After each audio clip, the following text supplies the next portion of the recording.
Chapter 4. The Battle of the Fangs. It was the she-wolf who had first caught the sound of men's voices and the whining of the sled dogs, and it was the she-wolf who was first to spring away from the cornered man in his circle of dying flame. The pack had been loath to forego the kill it had hunted down, and it lingered for several minutes, making sure of the sounds, and then it, too, sprang away on the trail made by the she-wolf. Running at the forefront of the pack was a large gray wolf, one of its several leaders. It was he who directed the pack's course on the heels of the she-wolf. It was he who snarled warningly at the younger members of the pack or slashed at them with his fangs when they ambitiously tried to pass him. And it was he who increased the pace when he sighted the she-wolf now trotting slowly across the snow. She dropped in alongside by him as though it were her appointed position and took the pace of the pack. He did not snarl at her nor show his teeth when any leap of hers chanced to put her in advance of him. On the contrary, he seemed kindly disposed toward her, too kindly to suit her, for he was prone to run near to her, and when he ran too near, it was she who snarled and showed her teeth. Nor was she above slashing his shoulder sharply on occasion.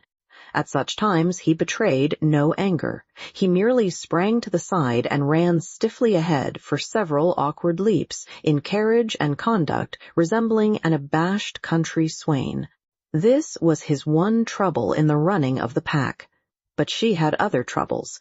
On her other side ran a gaunt old wolf, grizzled and marked with the scars of many battles. He ran always on her right side.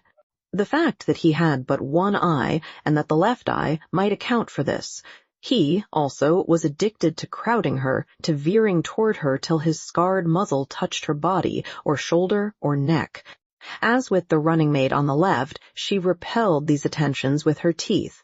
But when both bestowed their attentions at the same time, she was roughly jostled, being compelled, with quick snaps to either side, to drive both lovers away, and at the same time to maintain her forward leap with the pack and see the way of her feet before her. At such times her running mates flashed their teeth and growled threateningly across at each other.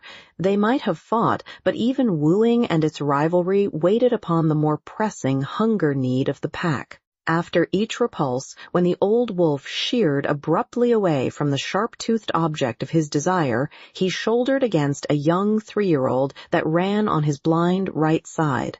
This young wolf had attained his full size, and, considering the weak and famished condition of the pack, he possessed more than the average vigor and spirit. Nevertheless, he ran with his head even with the shoulder of his one-eyed elder. When he ventured to run abreast of the older wolf, which was seldom, a snarl and a snap sent him back even with the shoulder again. Sometimes, however, he dropped cautiously and slowly behind and edged in between the old leader and the she-wolf. This was doubly resented, even triply resented. When she snarled her displeasure, the old leader would whirl on the 3-year-old. Sometimes she whirled with him, and sometimes the young leader on the left whirled too. At such times, confronted by 3 sets of savage teeth, the young wolf stopped precipitately, throwing himself back on his haunches, with forelegs stiff, mouth menacing, and mane bristling. This confusion in the front of the moving pack always caused confusion in the rear. The wolves behind collided with the young wolf and expressed their displeasure by administering sharp nips on his hind legs and flanks.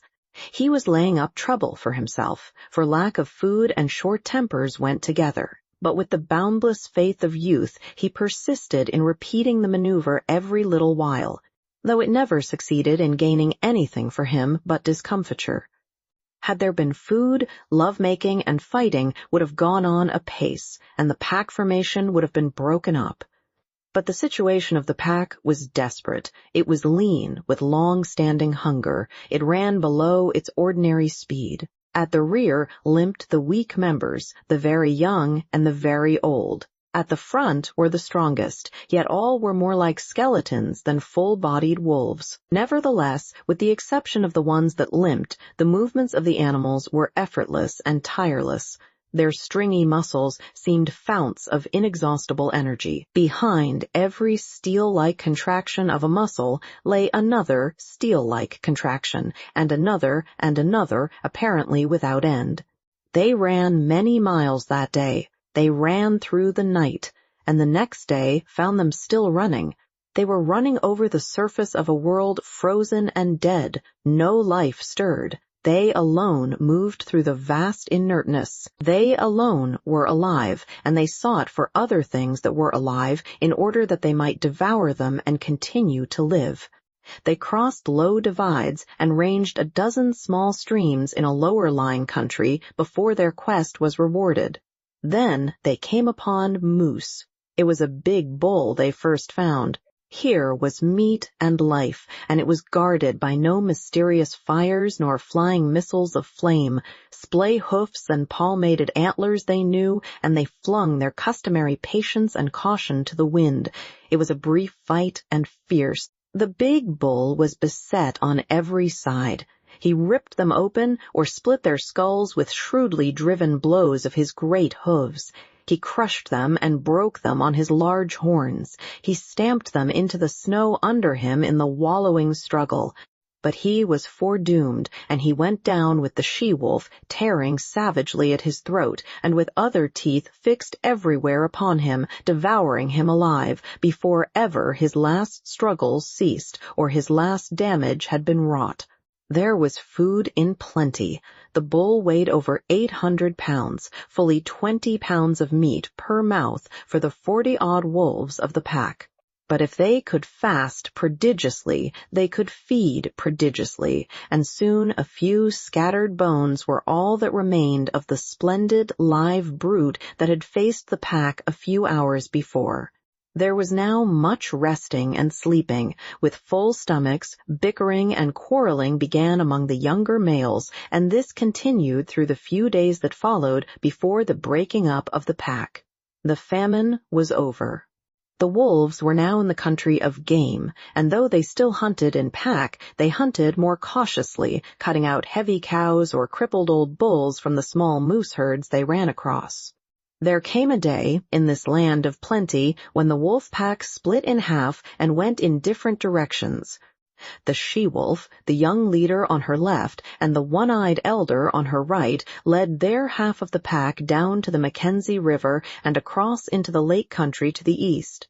Each day this remnant of the pack dwindled.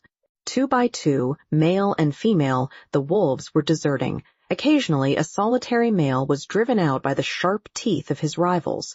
In the end there remained only 4, the she-wolf, the young leader, the one-eyed one, and the ambitious 3-year-old.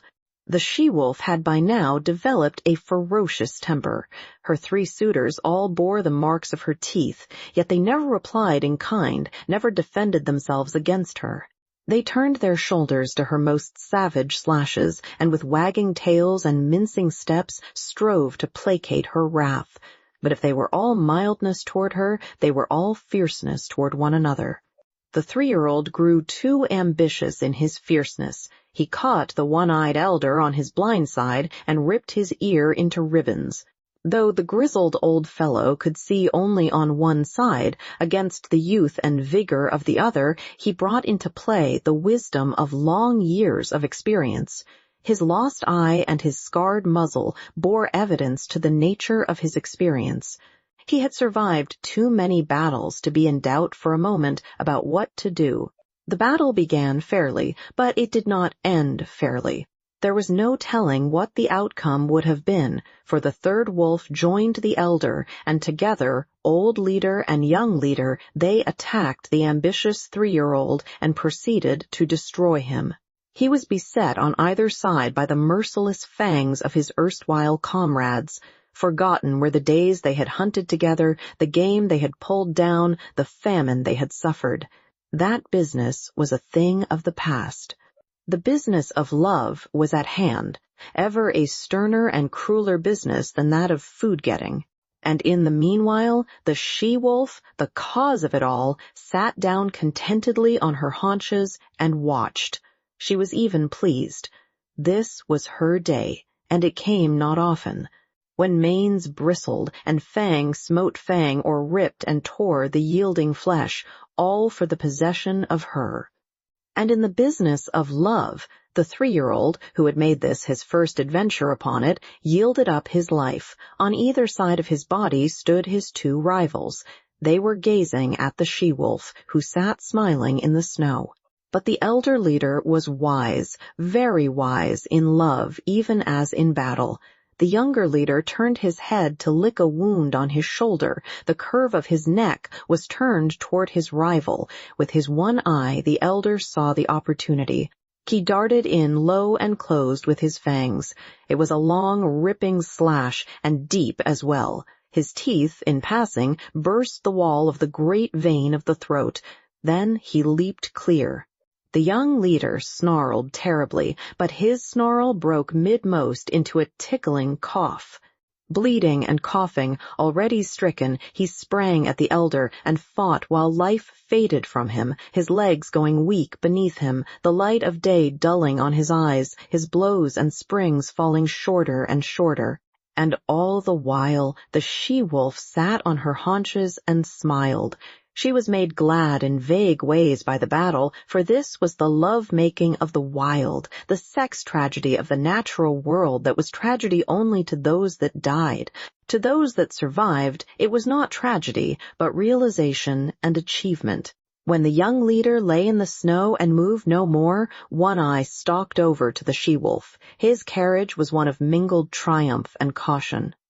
He was plainly expectant of a rebuff, and he was just as plainly surprised when her teeth did not flash out at him in anger. For the first time she met him with a kindly manner. She sniffed noses with him, and even condescended to leap about and frisk and play with him in quite puppyish fashion. And he, for all his gray years and sage experience, behaved quite as puppyishly and even a little more foolishly. Forgotten already were the vanquished rivals and the love tale red written on the snow. Forgotten, save once when old One Eye stopped for a moment to lick his stiffening wounds. Then it was that his lips half writhed into a snarl, and the hair of his neck and shoulders involuntarily bristled, while he half crouched for a spring, his claws spasmodically clutching into the snow surface for firmer footing. But it was all forgotten the next moment, as he sprang after the she-wolf, who was coyly leading him a chase through the woods. After that they ran side by side, like good friends who have come to an understanding. The days passed by, and they kept together, hunting their meat and killing and eating it in common. After a time, the she-wolf began to grow restless. She seemed to be searching for something that she could not find. The hollows under fallen trees seemed to attract her, and she spent much time nosing about among the larger snow-piled crevices in the rocks and in the caves of overhanging banks. Old One Eye was not interested at all, but he followed her good-naturedly in her quest, and when her investigations in particular places were unusually protracted, he would lie down and wait until she was ready to go on. They did not remain in one place, but traveled across country until they regained the Mackenzie River, down which they slowly went, leaving it often to hunt game along the small streams that entered it, but always returning to it again. Sometimes they chanced upon other wolves, usually in pairs, but there was no friendliness of intercourse displayed on either side, no gladness at meeting, no desire to return to the pack formation. Several times they encountered solitary wolves. These were always males, and they were pressingly insistent on joining with One Eye and his mate. This he resented, and when she stood shoulder to shoulder with him, bristling and showing her teeth, the aspiring solitary ones would back off, turn tail, and continue on their lonely way. One moonlight night, running through the quiet forest, One Eye suddenly halted. His muzzle went up, his tail stiffened, and his nostrils dilated as he scented the air. One foot also he held up, after the manner of a dog. He was not satisfied, and he continued to smell the air, striving to understand the message borne upon it to him. One careless sniff had satisfied his mate, and she trotted on to reassure him. Though he followed her, he was still dubious, and he could not forbear an occasional halt in order more carefully to study the warning. She crept out cautiously on the edge of a large open space in the midst of the trees. For some time she stood alone. Then One Eye, creeping and crawling, every sense on the alert, every hair radiating infinite suspicion, joined her. They stood side by side, watching and listening and smelling.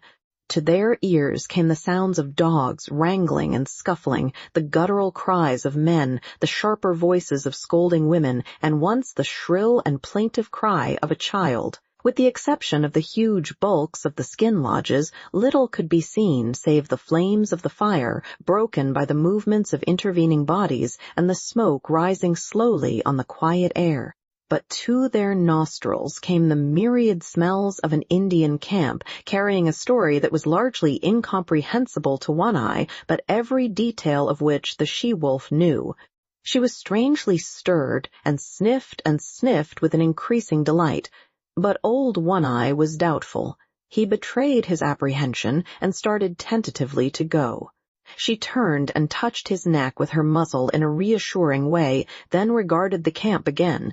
A new wistfulness was in her face, but it was not the wistfulness of hunger. She was thrilling to a desire that urged her to go forward, to be in closer to that fire, to be squabbling with the dogs, and to be avoiding and dodging the stumbling feet of men. One Eye moved impatiently beside her. Her unrest came back upon her, and she knew again her pressing need to find the thing for which she searched. She turned and trotted back into the forest, to the great relief of One Eye, who trotted a little to the fore until they were well within the shelter of the trees. As they slid along, noiseless as shadows, in the moonlight, they came upon a runway. Both noses went down to the footprints in the snow. These footprints were very fresh. One Eye ran ahead cautiously, his mate at his heels. The broad pads of their feet were spread wide, and in contact with the snow were like velvet. One Eye caught sight of a dim movement of white in the midst of the white. His sliding gait had been deceptively swift, but it was as nothing to the speed at which he now ran. Before him was bounding the faint patch of white he had discovered. They were running along a narrow alley flanked on either side by a growth of young spruce. Through the trees, the mouth of the alley could be seen, opening out on a moonlit glade. Old One Eye was rapidly overhauling the fleeing shape of white. Bound by bound he gained. Now he was upon it. One leap more, and his teeth would be sinking into it. But that leap was never made. High in the air and straight up soared the shape of white, now a struggling snowshoe rabbit that leaped and bounded, executing a fantastic dance there above him in the air and never once returning to earth. One Eye sprang back with a snort of sudden fright, then shrank down to the snow and crouched, snarling threats at this thing of fear he did not understand. But the she-wolf coolly thrust past him. She poised for a moment, then sprang for the dancing rabbit. She, too, soared high, but not so high as the quarry, and her teeth clipped emptily together with a metallic snap. She made another leap, and another. Her mate had slowly relaxed from his crouch and was watching her. He now evinced displeasure at her repeated failures, and himself made a mighty spring upward. His teeth closed upon the rabbit, and he bore it back to earth with him. But at the same time there was a suspicious crackling movement beside him, and his astonished eye saw a young spruce sapling bending down above him to strike him. His jaws let go their grip, and he leaped backward to escape this strange danger, his lips drawn back from his fangs, his throat snarling, every hair bristling with rage and fright. And in that moment the sapling reared its slender length upright, and the rabbit soared dancing in the air again. The she-wolf was angry. She sank her fangs into her mate's shoulder in reproof, and he, frightened, unaware of what constituted this new onslaught, struck back ferociously and in still greater fright, ripping down the side of the she-wolf's muzzle. For him to resent such reproof was equally unexpected to her, and she sprang upon him in snarling indignation. Then he discovered his mistake and tried to placate her. but she proceeded to punish him roundly until he gave over all attempts at placation and whirled in a circle, his head away from her, his shoulders receiving the punishment of her teeth. In the meantime, the rabbit danced above them in the air. The she-wolf sat down in the snow, and old One-Eye, now more in fear of his mate than of the mysterious sapling, again sprang for the rabbit. As he sank back with it between his teeth, he kept his eye on the sapling. As before, it followed him back to earth. He crouched down under the impending blow, his hair bristling, but his teeth still keeping tight hold of the rabbit. But the blow did not fall. The sapling remained bent above him. When he moved, it moved, and he growled at it through his clenched jaws. When he remained still, it remained still, and he concluded it was safer to continue remaining still. Yet the warm blood of the rabbit tasted good in his mouth. It was his mate who relieved him from the quandary in which he found himself. She took the rabbit from him, and while the sapling swayed and teetered threateningly above her, she calmly gnawed off the rabbit's head. At once the sapling shot up, and after that gave no more trouble, remaining in the decorous and perpendicular position in which nature had intended it to grow. Then, between them, the she-wolf and One-Eye devoured the game which the mysterious sapling had caught for them. There were other runways and alleys where rabbits were hanging in the air, and the wolf pair prospected them all, the she-wolf leading the way, old One-Eye following and observant, learning the method of robbing snares, a knowledge destined to stand him in good stead in the days to come. Chapter 5. The Lair. For 2 days the she-wolf and One-Eye hung about the Indian camp. He was worried and apprehensive, yet the camp lured his mate, and she was loath to depart. But when, one morning, the air was rent with the report of a rifle close at hand, and a bullet smashed against a tree trunk several inches from One-Eye's head, they hesitated no more, but went off on a long, swinging lope that put quick miles between them and the danger. They did not go far. A couple of days' journey. The she-wolf's need to find the thing for which she searched had now become imperative. She was getting very heavy and could run but slowly. Once, in the pursuit of a rabbit, which she ordinarily would have caught with ease, she gave over and lay down and rested. One-Eye came to her, but when he touched her neck gently with his muzzle, she snapped at him with such quick fierceness that he tumbled over backward and cut a ridiculous figure in his effort to escape her teeth.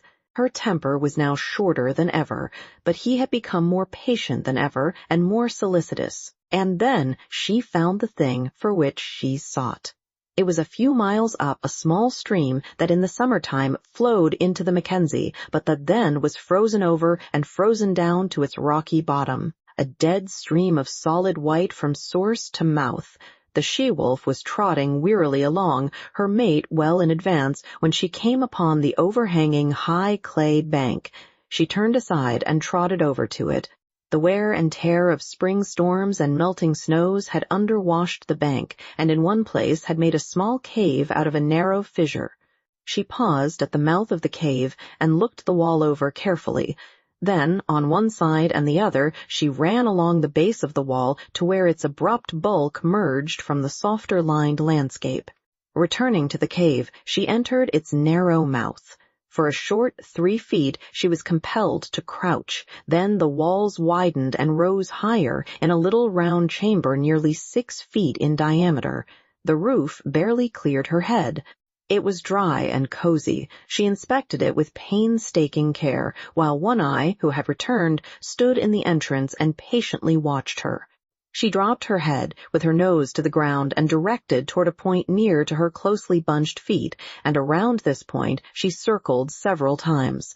Then, with a tired sigh that was almost a grunt, she curled her body in, relaxed her legs, and dropped down, her head toward the entrance. One-Eye, with pointed, interested ears, laughed at her, and beyond, outlined against the white light, she could see the brush of his tail waving good-naturedly.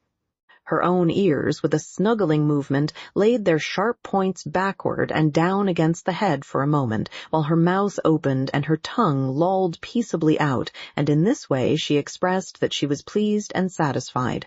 One Eye was hungry. Though he lay down in the entrance and slept, his sleep was fitful. He kept awaking and cocking his ears at the bright world without, where the April sun was blazing across the snow.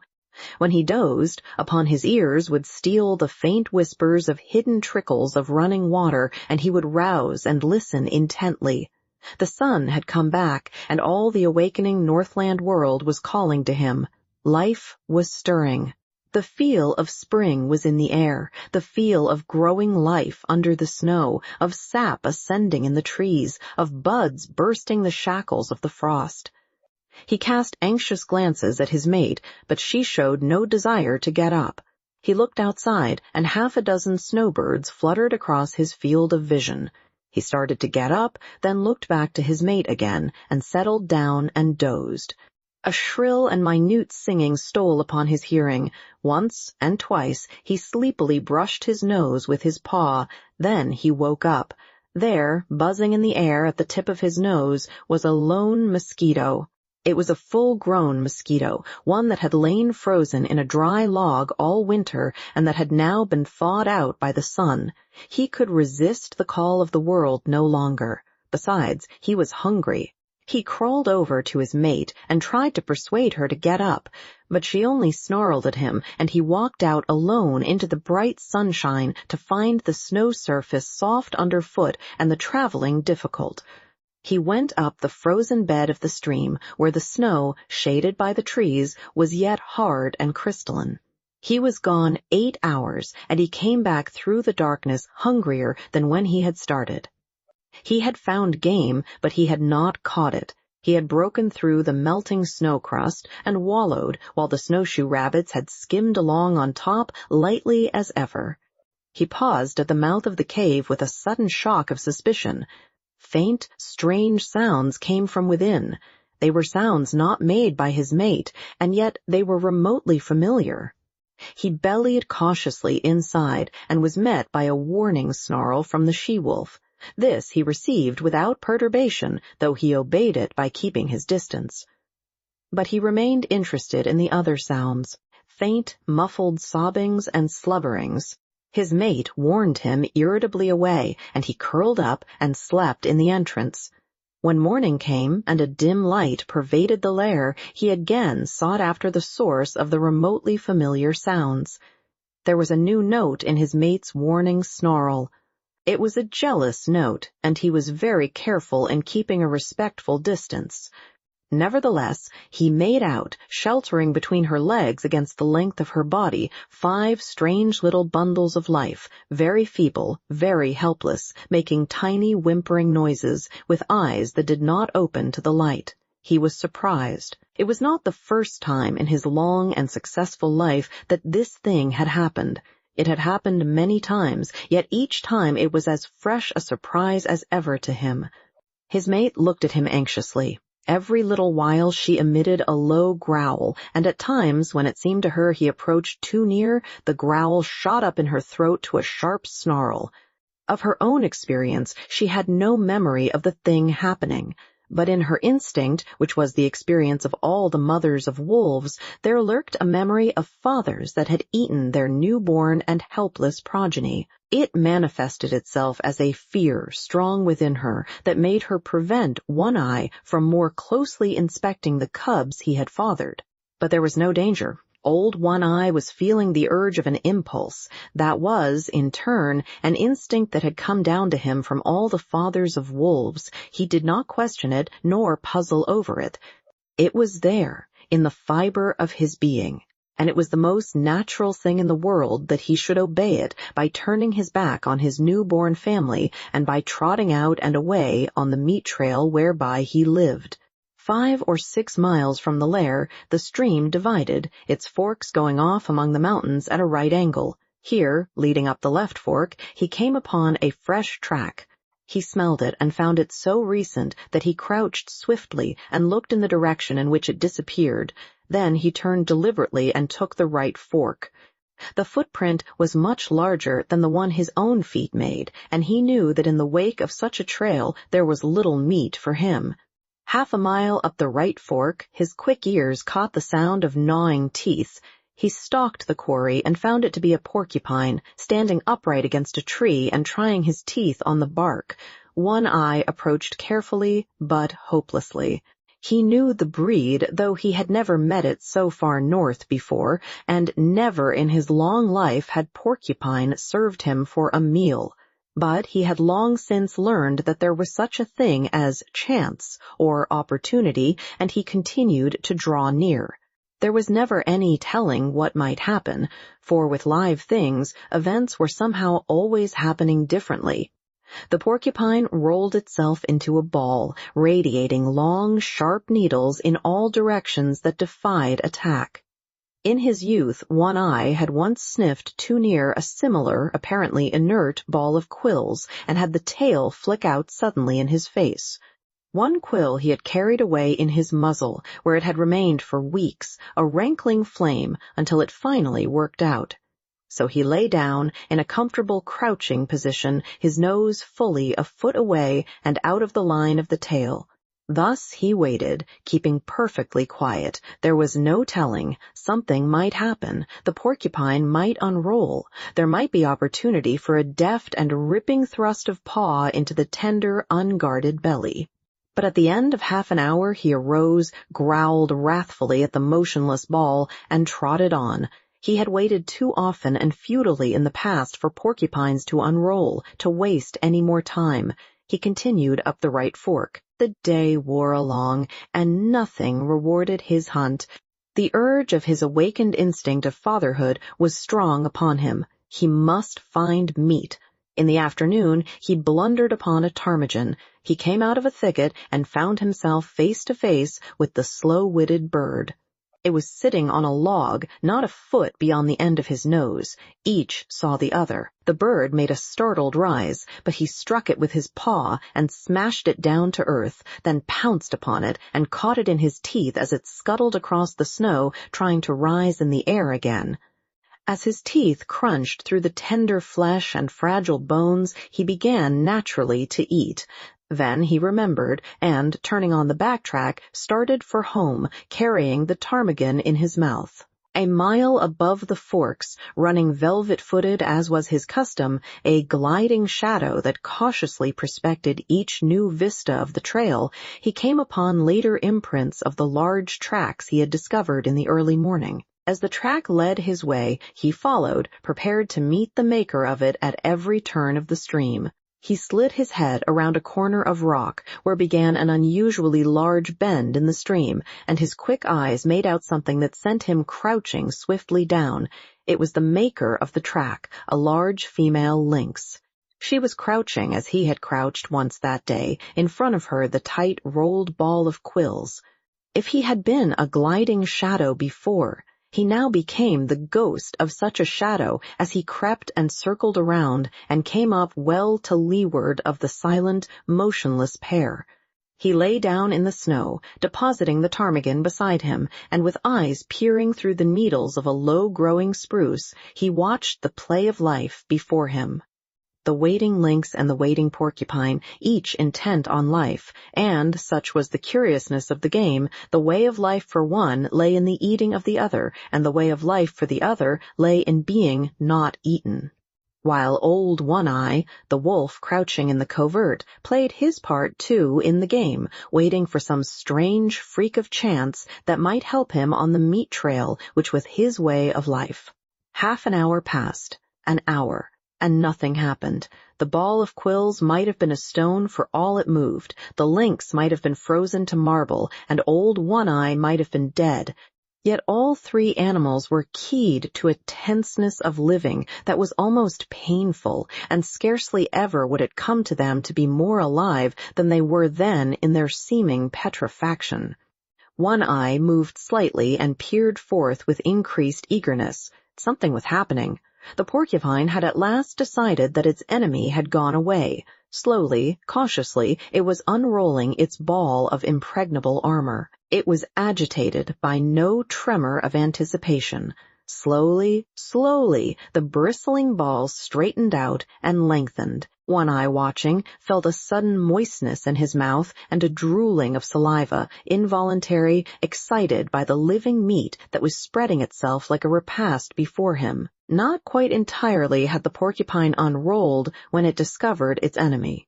In that instant, the lynx struck. The blow was like a flash of light. The paw, with rigid claws curving like talons, shot under the tender belly and came back with a swift, ripping movement. Had the porcupine been entirely unrolled, or had it not discovered its enemy a fraction of a second before the blow was struck, the paw would have escaped unscathed. But a side flick of the tail sank sharp quills into it as it was withdrawn. Everything had happened at once. The blow, the counterblow, the squeal of agony from the porcupine, the big cat's squall of sudden hurt and astonishment. One Eye half arose in his excitement, his ears up, his tail straight out and quivering behind him. The lynx's bad temper got the best of her. She sprang savagely at the thing that had hurt her. But the porcupine, squealing and grunting, with disrupted anatomy trying feebly to roll up into its ball protection, flicked out its tail again, and again the big cat squalled with hurt and astonishment. Then she fell to backing away and sneezing, her nose bristling with quills like a monstrous pincushion. She brushed her nose with her paws, trying to dislodge the fiery darts, thrust it into the snow, and rubbed it against twigs and branches, and all the time leaping about, ahead, sidewise, up and down, in a frenzy of pain and fright. She sneezed continually, and her stub of a tail was doing its best toward lashing about by giving quick, violent jerks. She quit her antics and quieted down for a long minute. One Eye watched, and even he could not repress a start and an involuntary bristling of hair along his back when she suddenly leaped, without warning, straight up in the air, at the same time emitting a long and most terrible squall. Then she sprang away, up the trail, squalling with every leap she made. It was not until her racket had faded away in the distance and died out that One Eye ventured forth. He walked as delicately as though all the snow were carpeted with porcupine quills, erect and ready to pierce the soft pads of his feet. The porcupine met his approach with a furious squealing and a clashing of its long teeth. It had managed to roll up in a ball again, but it was not quite the old compact ball. Its muscles were too much torn for that.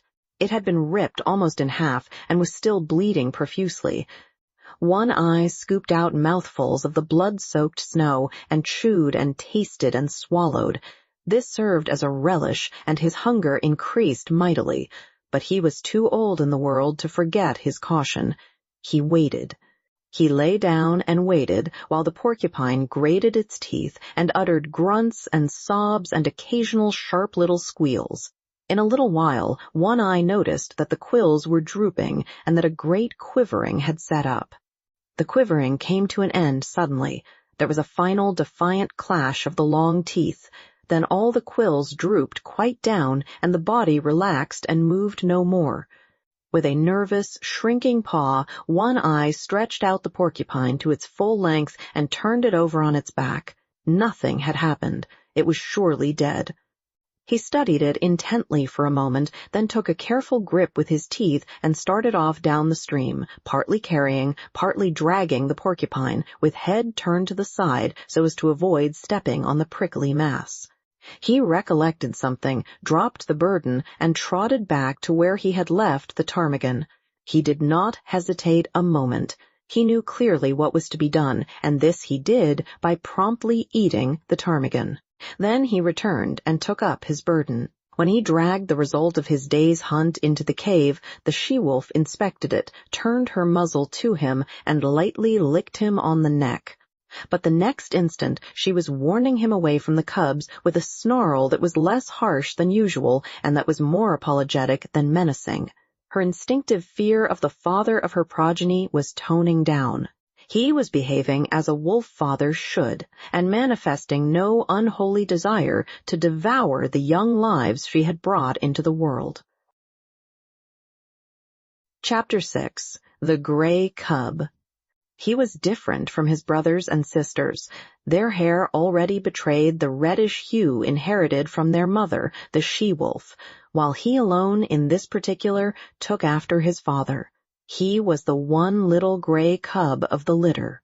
He had bred true to the straight wolf stock. In fact, he had bred true to Old One-Eye himself, physically, with but a single exception, and that was he had 2 eyes to his father's 1.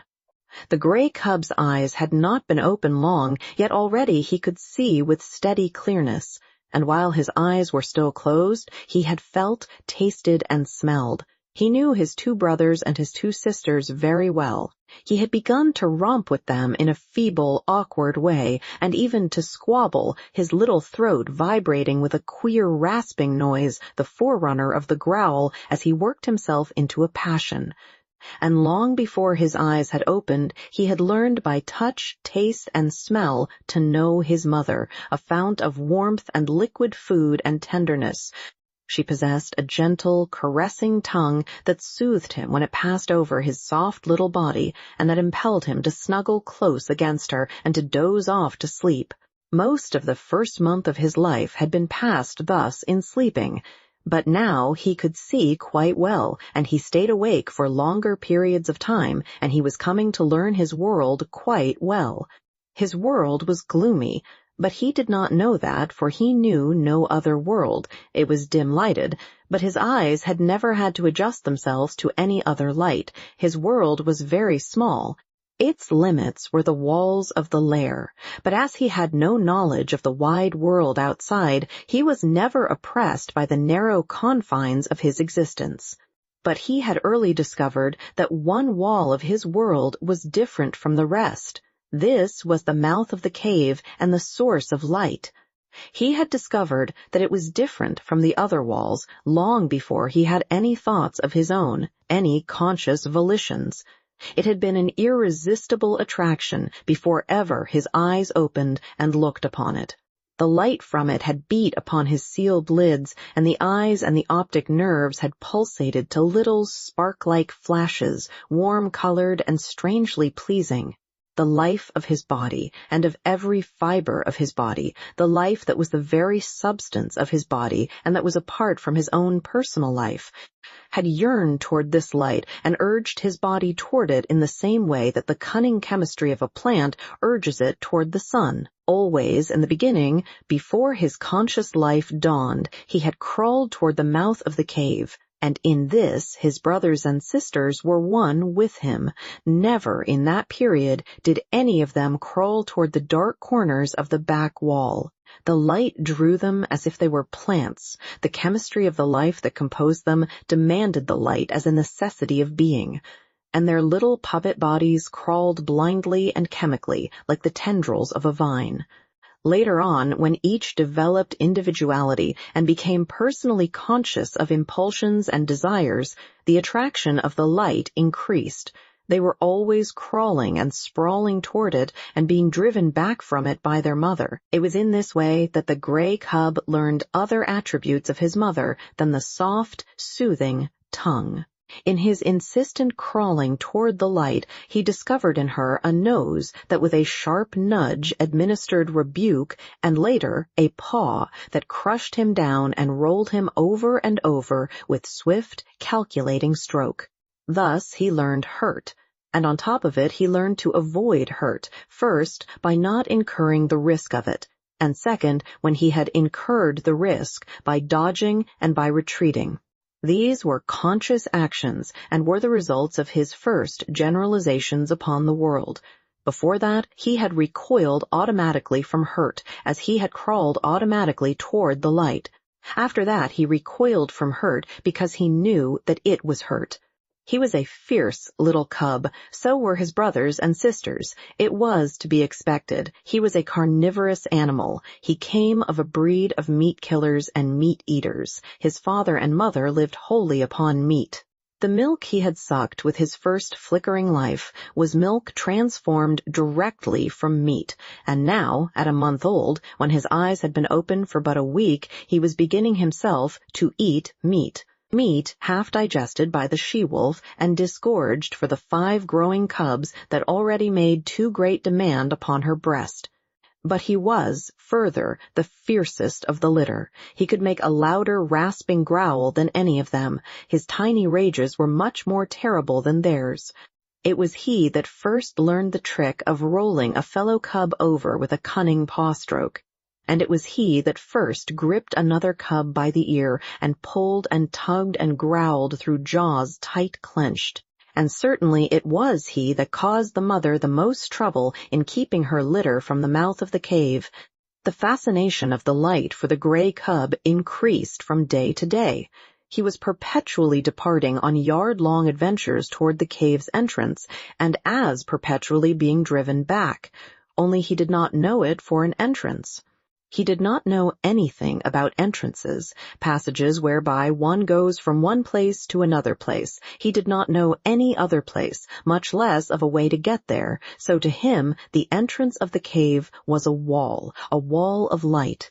As the sun was to the outside dweller, this wall was to him the sun of his world. It attracted him as a candle attracts a moth. He was always striving to attain it. The life that was so swiftly expanding within him urged him continually toward the wall of light. The life that was within him knew that it was the one way out, the way he was predestined to tread. But he himself did not know anything about it. He did not know there was any outside at all. There was one strange thing about this wall of light.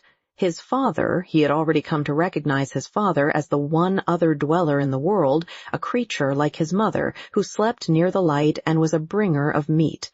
His father had a way of walking right into the white far wall and disappearing. The gray cub could not understand this.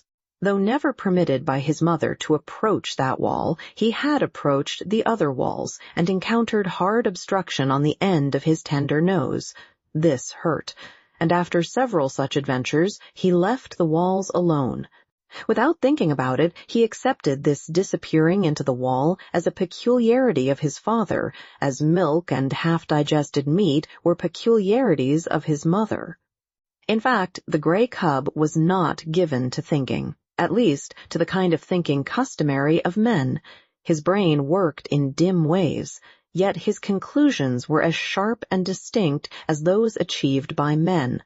He had a method of accepting things without questioning the why and wherefore. In reality, this was the act of classification. He was never disturbed over why a thing happened. How it happened was sufficient for him. Thus, when he had bumped his nose on the back wall a few times, he accepted that he would not disappear into walls. In the same way, he accepted that his father could disappear into walls.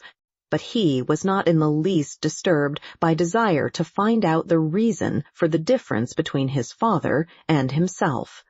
Logic and physics were no part of his mental makeup. Like most creatures of the wild, he early experienced famine. There came a time when not only did the meat supply cease, but the milk no longer came from his mother's breast. At first, the cubs whimpered and cried, but for the most part, they slept. It was not long before they were reduced to a coma of hunger. There were no more spats and squabbles, no more tiny rages nor attempts at growling, while the adventures toward the far white wall ceased altogether. The cubs slept, while the life that was in them flickered and died down. One Eye was desperate. He ranged far and wide and slept but little in the lair that had now become cheerless and miserable. The she-wolf, too, left her litter and went out in search of meat. In the first days after the birth of the cubs, One Eye had journeyed several times back to the Indian camp and robbed the rabbit snares. But with the melting of the snow and the opening of the streams, the Indian camp had moved away, and that source of supply was closed to him. When the gray cub came back to life and again took interest in the far white wall, he found that the population of his world had been reduced. Only one sister remained to him. The rest were gone. As he grew stronger, he found himself compelled to play alone, for the sister no longer lifted her head nor moved about. His little body rounded out with the meat he now ate, but the food had come too late for her. She slept continuously, a tiny skeleton flung round with skin in which the flame flickered lower and lower and at last went out.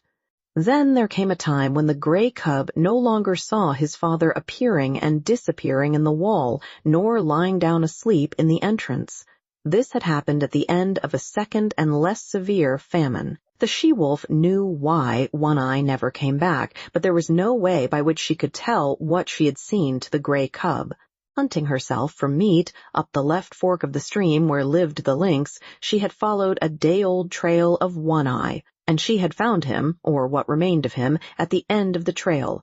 There were many signs of the battle that had been fought, and of the lynx's withdrawal to her lair after having won the victory. Before she went away, the she-wolf had found this lair, but the signs told her that the lynx was inside, and she had not dared to venture in. After that, the she-wolf in her hunting avoided the left fork, for she knew that in the lynx's lair was a litter of kittens, and she knew the lynx for a fierce, bad-tempered creature and a terrible fighter.